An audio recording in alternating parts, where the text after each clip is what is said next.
Cambridge English, Ielts 10, published by Cambridge University Press and Cambridge English Language Assessment, 2015.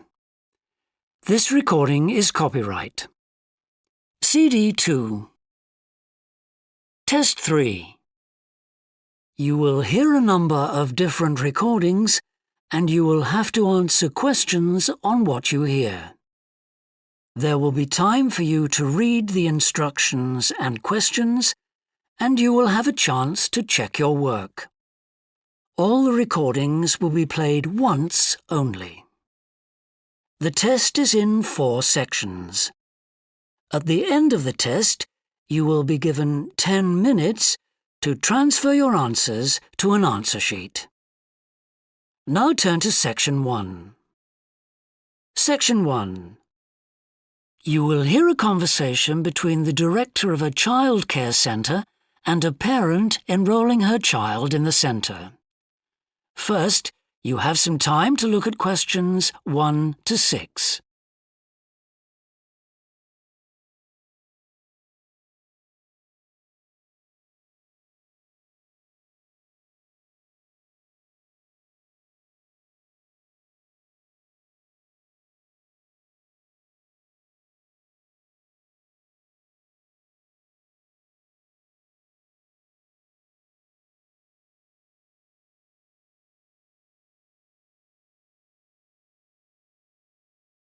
You will see that there is an example that has been done for you. On this occasion only, the conversation relating to this will be played first. Good morning. Welcome to the Early Learning Childcare Centre. How may I help you? Hi, I spoke to you last week about enrolling my daughter for next year. Oh, yes. I'll just get some details from you.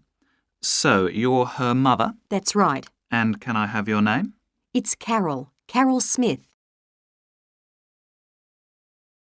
The parent's name is Carol Smith, so Smith has been written in the space. Now we shall begin. You should answer the questions as you listen, because you will not hear the recording a second time. Listen carefully and answer questions 1 to 6. Good morning. Welcome to the Early Learning Childcare Centre. How may I help you? Hi, I spoke to you last week about enrolling my daughter for next year. Oh, yes. I'll just get some details from you. So, you're her mother? That's right. And can I have your name? It's Carol Smith. And your daughter's name? It's Kate. Now, we have several groups at the centre and we cater for children from 3 to 5 years old. How old is your daughter? She's 3 now, but she turns 4 next month. I'll put 4 down because that's how old she'll be when she starts. Fine. She's so excited about her birthday and coming to the centre. Oh, that's good to hear. And what's your address? It's 46 Wombat Road. That's WOMBAT. Woodside 4032. And what's the phone number? Oh, it's 3345 9865. So, have you decided on the days you would like to bring your daughter here? I'd prefer Monday and Wednesday if possible. I'll check. Monday's fine, but I think the centre is already full for Wednesday. Yes. Sorry, it seems to be a very popular day. We can offer you a Thursday or a Friday as well. Oh dear. I suppose Thursday would be all right because she has swimming on Friday. OK, got that. Because a lot of parents work, we do offer flexible start and finish times. We're open from 7:30 in the morning until 6 o'clock at night. What time would you like your daughter to start? I need to get to work in the city by 9, so I'll drop her off at 8:30. You're pretty close to the city here, so that should give me plenty of time to get there. That's fine.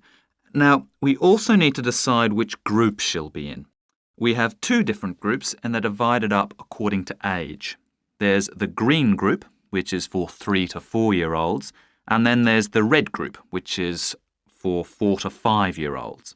She's quite mature for her age and she can already write her name and read a little. Well, I'll put her in the red group and we can always change her to the green one if there are any problems. That sounds fine. OK, let's move on to meals. We can provide breakfast, lunch and dinner. As she's finishing pretty early, she won't need dinner. Will you give her breakfast before she comes?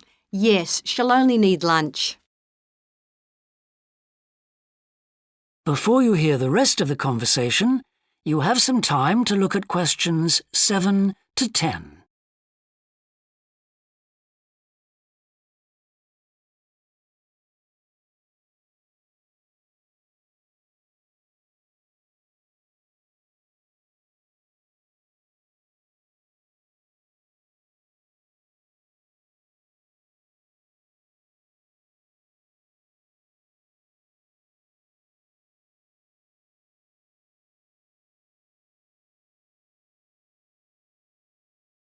Now listen and answer questions 7 to 10.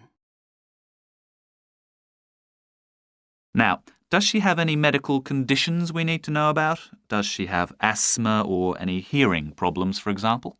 No, but she does need to wear glasses. Oh, I'll make a note of that. Yeah, she's pretty good about wearing them. She can't see much without them. Right. OK. Now, I also need emergency contact details. So what sort of information do you need? Just the name and number of a friend or family member we can contact in case we can't get hold of you at any time. OK. That'd better be my sister, Jenny Ball. Uh-huh. That's B-A-L-L. Her phone number is 33467523. Great. So she is the child's aunt? Yes, that's right. I'll make a note of that as well. Now, is there anything you'd like to ask?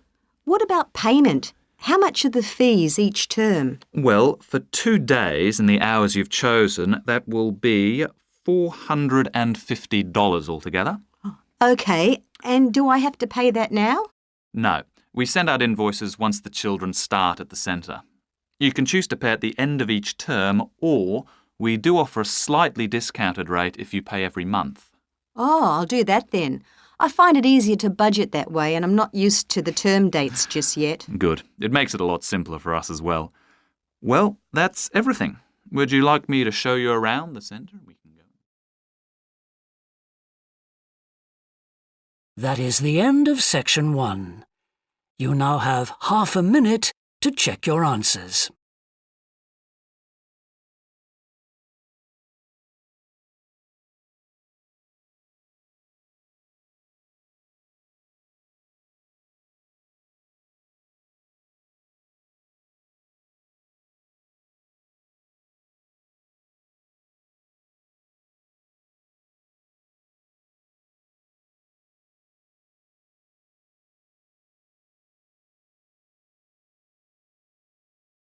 Now turn to section 2. Section 2. You will hear a woman called Alice Bustle talking on the radio about the Dolphin Conservation Trust, an organisation which tries to protect dolphins. First, you have some time to look at questions 11 to 15.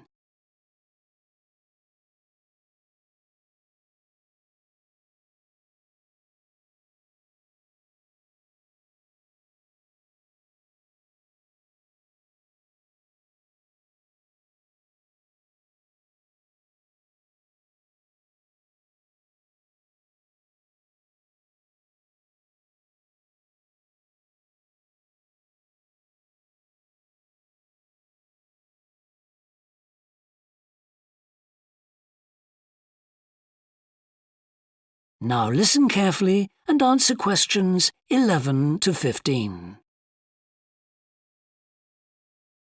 Today we're pleased to have on the show Alice Bustle from the Dolphin Conservation Trust. Tell us about the trust, Alice. Well, obviously its purpose is to protect dolphins in seas all around the world. It tries to raise people's awareness of the problems these marine creatures are suffering because of pollution and other threats. It started 10 years ago and it's one of the fastest growing animal charities in the country, although it's still fairly small compared with the big players in animal protection. We're particularly proud of the work we do in education. Last year, we visited a huge number of schools in different parts of the country, going round to talk to children and young people aged from 5 to 18. In fact, about 35% of our members are children. Oh. The charity uses its money to support campaigns, for example, for changes in fishing policy and so forth. It hopes soon to be able to employ its first full-time biologist with dolphin expertise to monitor populations. Of course, many people give their services on a voluntary basis, and we now have volunteers working in observation, office work and other things. I should also tell you about the award we won from the Charity Commission last year for our work in education. Although it's not meant an enormous amount of money for us, it has made our activities even more widely publicised and understood. In the long term, it may not bring in extra members, but we're hoping it'll have this effect. Is it possible to see dolphins in UK waters? Yes, in several locations. And we have a big project in the east part of Scotland. This has long been a haven for dolphins because it has very little shipping. However, that may be about to change soon because oil companies want to increase exploration there. We're campaigning against this because although there'll be little pollution from oil, exploration creates a lot of underwater noise. It means the dolphins can't rest and socialise. This is how I became interested in dolphin conservation in the first place. I had never seen one, and I hadn't been particularly interested in them at school. Then I came across this story about a family of dolphins who had to leave their home in the Moray Firth because of the oil companies, and about a child who campaigned to save them. I couldn't put the book down. I was hooked. Before you hear the rest of the talk, you have some time to look at questions 16 to 20.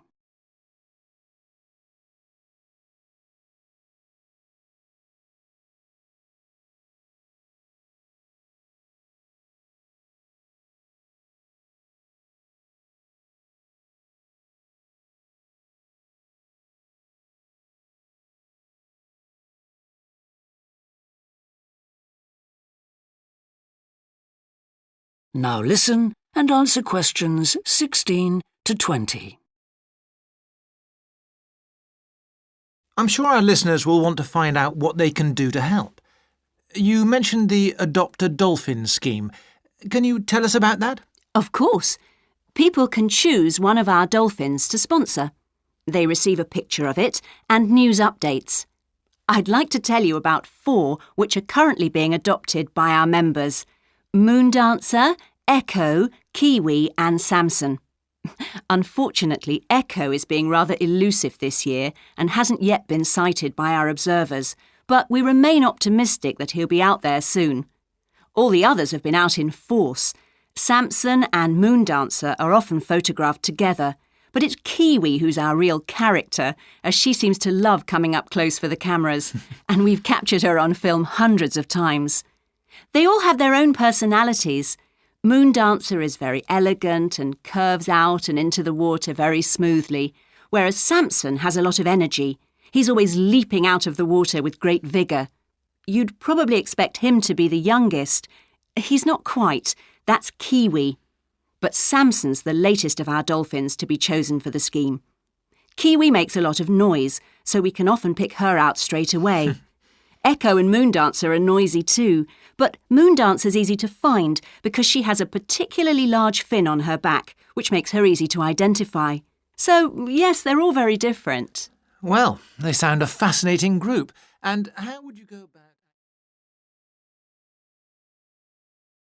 That is the end of section 2. You now have half a minute to check your answers.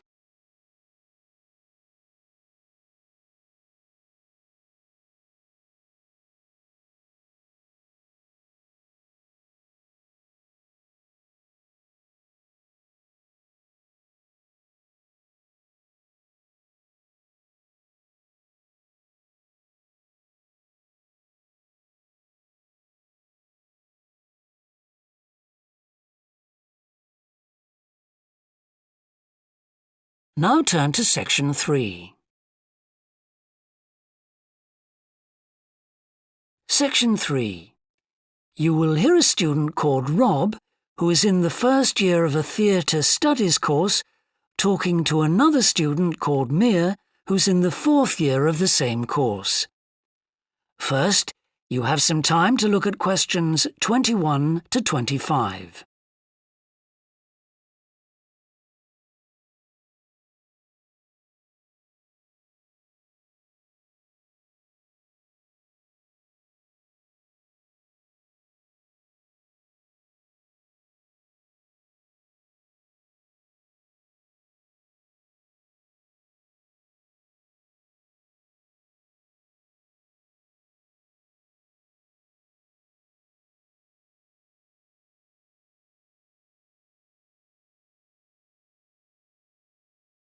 Now listen carefully and answer questions 21 to 25. Hi, Rob. How's the course going? Oh, hi, Mia. Yeah, great. I can't believe the first term's nearly over. I saw your group's performance last night at the student theatre. It was good. Really? Yeah, but now we have to write a report on the whole thing, an in-depth analysis. I don't know where to start. Like, I have to write about the role I played, the doctor, how I developed the character. Well, what was your starting point? My grandfather was a doctor before he retired, and I just based it on him. OK, but how? Did you talk to him about it? He must have all sorts of stories, but he never says much about his work, even now. He has a sort of authority, though. So, how did you manage to capture that? I'd visualise what he must have been like in the past when he was sitting in his consulting room listening to his patients. OK, so that's what you explain in your report. Right. Then there's the issue of atmosphere. So in the first scene, we needed to know how boring life was in the doctor's village in the 1950s. So when the curtain went up on the first scene in the waiting room, there was that long silence before anyone spoke. And then people kept saying the same thing over and over, like, cold, isn't it? Yes, and everyone wore grey and brown and just sat in a row. Yes, all those details of the production. And I have to analyse how I functioned in the group, what I found out about myself. I know I was so frustrated at times when we couldn't agree. Yes. So did one person emerge as the leader? Sophia did. That was okay. She helped us work out exactly what to do for the production, and that made me feel better, I suppose. When you understood what needed doing? Yes. And Sophia did some research too. That was useful in developing our approach. Like what? Well, she found these articles from the 1950s about how relationships between children and their parents, or between the public and people like bank managers or the police, were shifting. Interesting. And did you have any practical problems to overcome? Well, in the final rehearsal, everything was going fine until the last scene. That's where the doctor's first patient appears on stage on his own. The one in the wheelchair? Yes. And he had this really long speech with the stage all dark except for one spotlight. And then that stuck somehow, so it was shining on the wrong side of the stage. But anyway, we got that fixed, thank goodness. Yes, it was fine on the night. Before you hear the rest of the discussion, you have some time to look at questions 26 to 30.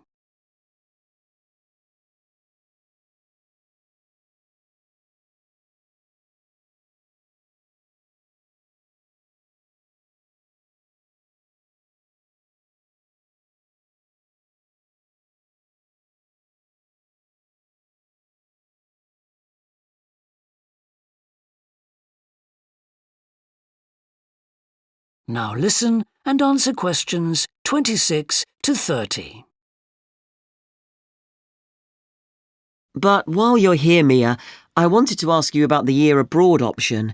Would you recommend doing that? Yes, definitely. It's a fantastic chance to study in another country for a year. I think I'd like to do it, but it looks very competitive.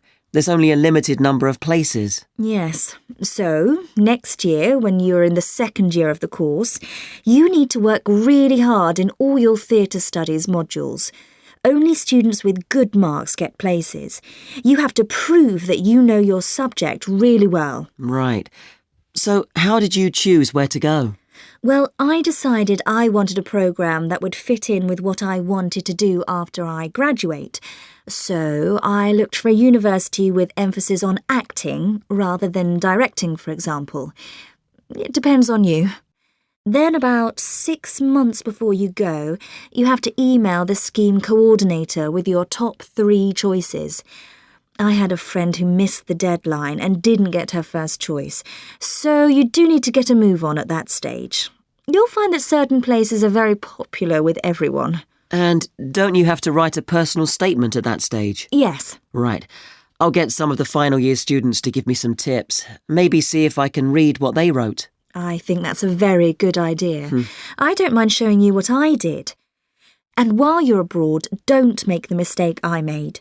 I got so involved I forgot all about making arrangements for when I came back here for the final year. Make sure you stay in touch so they know your choices for the optional modules. You don't want to miss out doing your preferred specialisms. Right.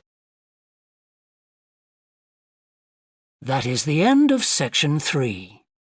You now have half a minute to check your answers.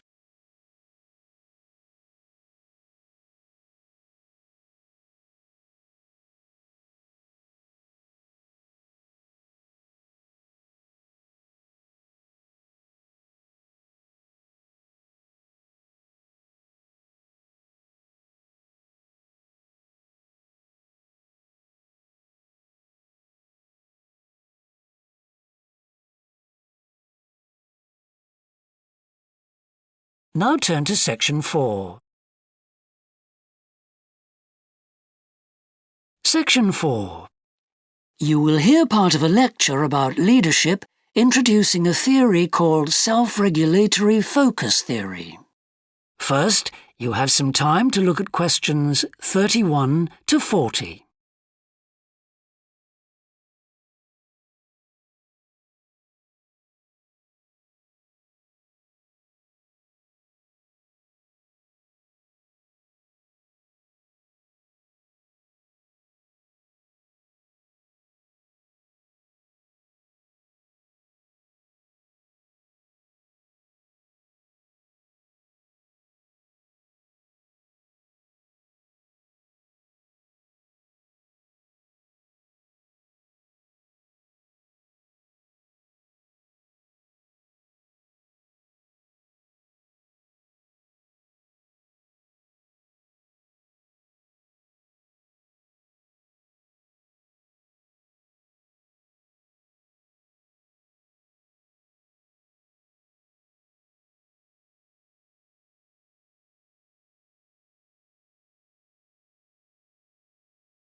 Now listen carefully and answer questions 31 to 40.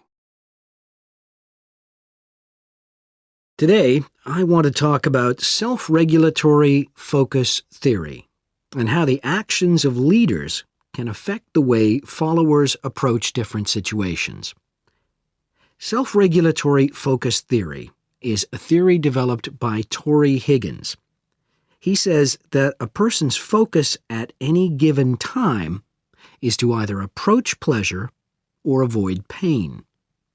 These are 2 basic motivations that each and every one of us has, and they cause us to have different kinds of goals. Promotion goals in different life situations emphasize achievement. Prevention goals are oriented towards the avoidance of punishment.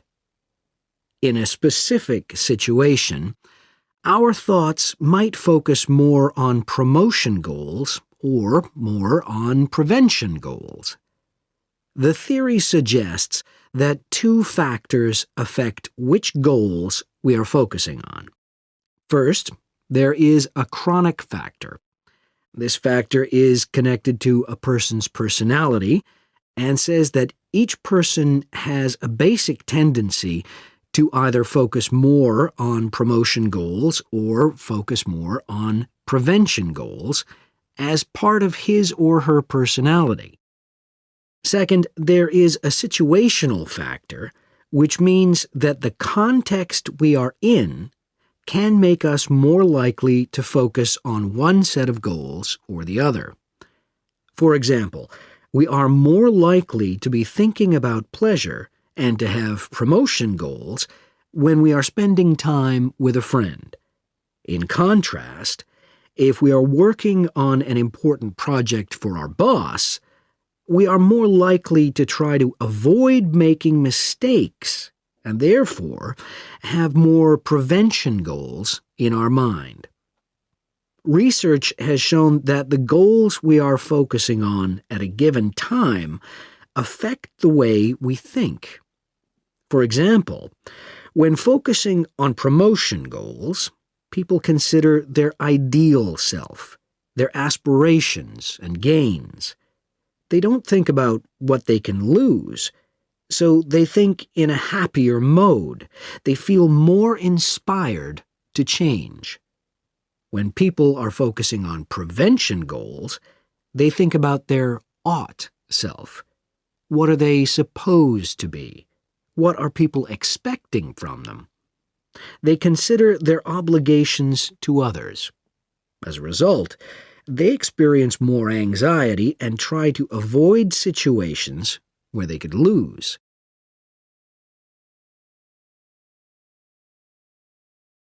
Now that I have talked about the two focuses and how they affect people, I want to look at the idea that the way leaders behave, or their style of leading, can affect the focus that followers adopt in a specific situation. In talking about leadership, we often mention transformational leaders and transactional leaders.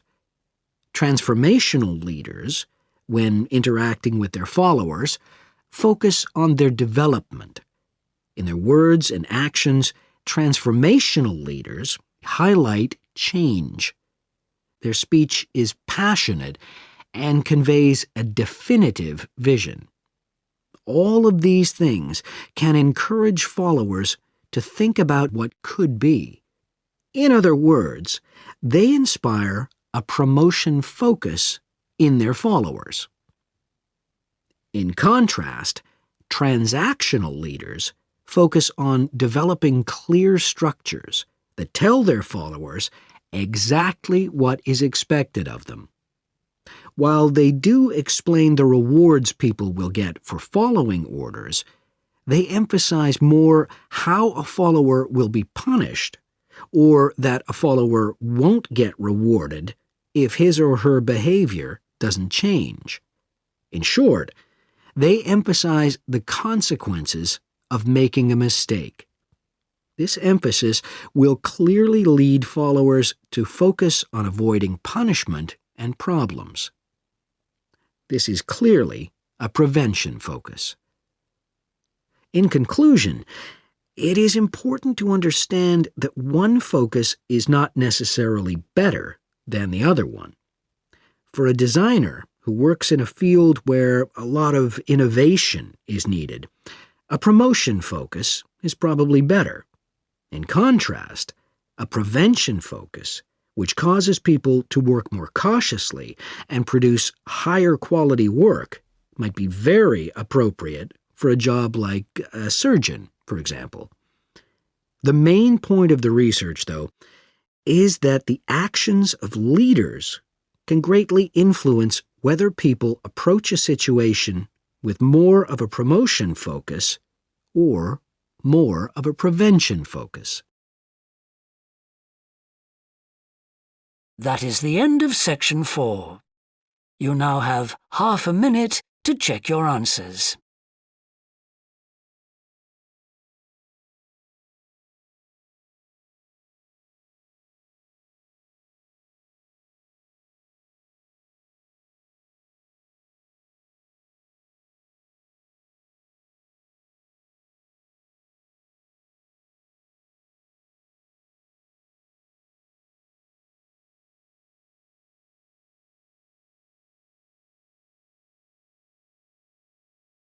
That is the end of the listening test. In the Ielts test, you would now have 10 minutes to transfer your answers to the answer sheet.